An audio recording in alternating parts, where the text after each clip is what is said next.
Thursday, the 2nd of January 2020. Thursday, the 2nd of January 2020. Voilà, tey nag baat yi nga xam ne joxoon nag fii barki démb ci laa ñëw ak i exemple yeneen xam nga ne today mooy tey kon lépp loo ci am rek lu teew lay doon présent moo tax ñetti phrase yëpp présent la. Today is the 2nd of January mooy tey jii la ñaari fan ci weeru janvier tey le 2 janvier donc is kon lu teew la nekk la daal ci lu teew. I have free time today mooy am naa temps libre tey. I have free time today am naa temps libre tey.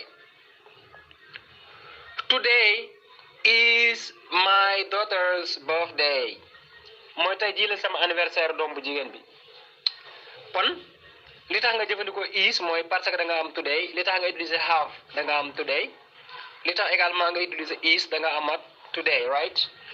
So today is the 2nd of January tey le 2 janvier.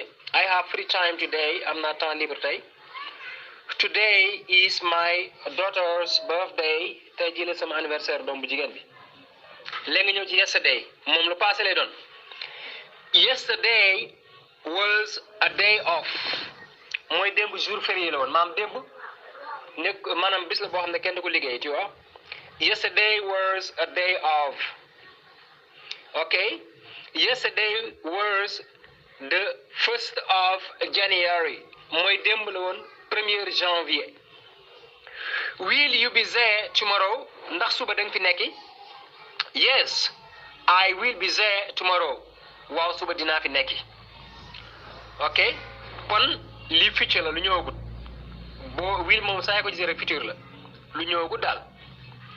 léegi nga ñëwaat ne Abdou went to Dakar before yesterday muy Abdou demoon na Dakar barki démb comme que barki démb lu passé la donc kon went ngay am dem la ci lu weesu xam naa ne mu nekk verbe boo xam ne sax day dinaa si ñëwaat. voilà, today is the 2nd of January tey le 1er janvier tey le 2 janvier.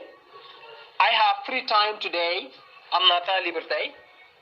Today is my daughter's birthday tey la sama anniversaire doom bu jigéen bi. Yesterday was a day off muy démb jour la woon boo xam ne kenn du ko liggéey. Yesterday was the 1st of January mooy démb la 1er janvier. Will you be there tomorrow ndax suba da nga fi nekk. Yes, I will be there tomorrow waaw suba dinaa fi nekk.